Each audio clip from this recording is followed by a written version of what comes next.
Hello there. Boris Johnson has received a £1 million donation, and this feeds rumours of a return to Downing Street again.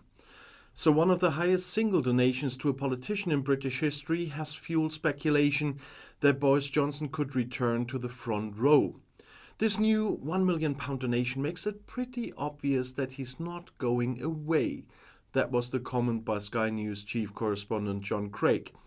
The mega donation, which was made in December, was made public at an exciting moment.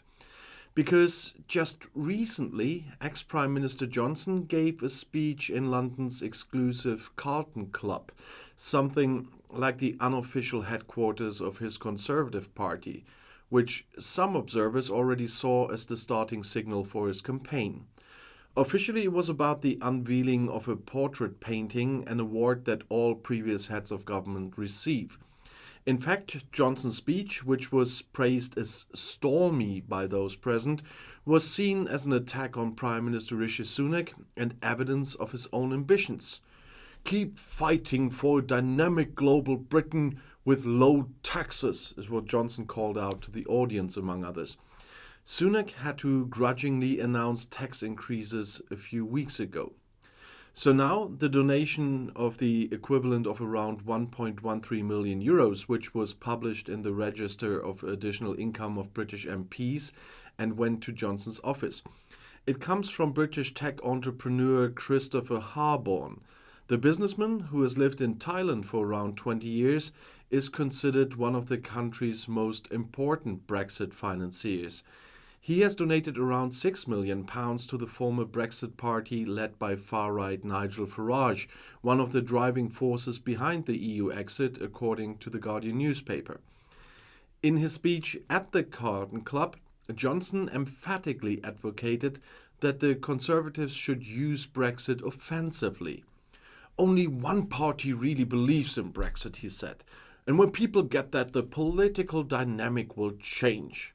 And so the message is, Prime Minister Sunak, although a long-time Brexiteer, is far too hesitant. Rather, it takes a bank to take advantage of the alleged opportunities of leaving the EU. So someone like Johnson. With his $1 million donation or £1 million donation, Harborne shows that he alone believes Johnson is capable of implementing Brexit and turning away from the Tories' disastrous poll numbers. That is also written by political veteran Craig. If there was ever proof that Mr. Johnson and his adoring fans were planning a comeback to what they see as saving the Conservative Party from a crushing election defeat under Rishi Sunak, this is it. And according to polls, the opposition Labour Party is on course to win the general election scheduled for 24. Harborne's million is by no means the only large sum Johnson has raked in since leaving Downing Street in September. The Register shows the 58-year-old received just over £250,000 in fees for 2 speeches in December. The total of his earnings as a speaker since leaving as Prime Minister is around £1.2 million. He also appears to be using a luxury property in London owned by the Bamford couple, rent-free. In the Register, Johnson states that the Bamfords donate the cost of renting him £10,000 a month. Johnson has not yet said whether he actually intends to return. The fact that he never forgave his exit from Downing Street, which was forced by his own parliamentary group, is considered certain. After the resignation of his short-term successor Liz Truss, he had already made a new attempt, but then gave up in favor of Sunak. To this day, it is unclear why. Because at the party base, the shirt-sleeved Johnson is significantly more popular than the incumbent. The local elections at the beginning of May are now considered a possible date for a new attack. If the Tories then suffer the expected hard defeat, Johnson could appear as the saviour in need. But earlier it could be decided whether the comeback plans really have a chance. A parliamentary committee dealing with the Partygate affair about the lockdown parties in Downing Street could soon summon the ex-Prime Minister.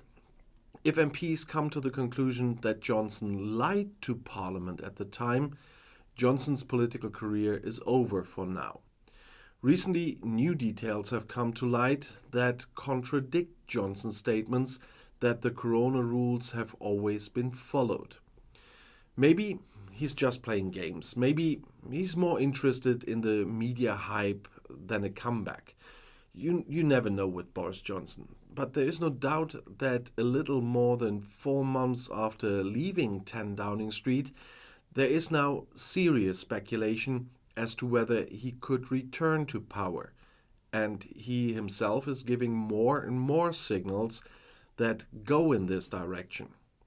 There's also no doubt that he would like to take revenge for being kicked out. He has always insisted that the electorate as a whole nominated him to office in 2019 and that he remains the party grassroots darling to this day. Whether he would gain the upper hand in an internal party power struggle with his successor Rishi Sunak is difficult to say, because a lot stands in the way. And many Tories also think it's crazy to want to bring back someone to the highest office who caused so much damage in the past. The renewed interest in Johnson does, however, shed light on the current incumbent's weakness. Above all, Sunak deeply distrusts his party rights, and when it comes to Brexit hardliners sense betrayal. As far as the current wave of strikes is concerned, the Prime Minister has been accused of disorientation. Overall, Sunak impresses his compatriots little. Long years of austerity that have undermined the efficiency of public services are weighing on the Tories. Labour is, as I mentioned earlier, ahead in all polls. No wonder some Tories are dreaming of 2019 again and expect new salvation from the then lower house election winner Boris Johnson. But in 2019 there was a special historical constellation. It was the year of golden Brexit promises and widespread unease with opposition leader Jeremy Corbyn.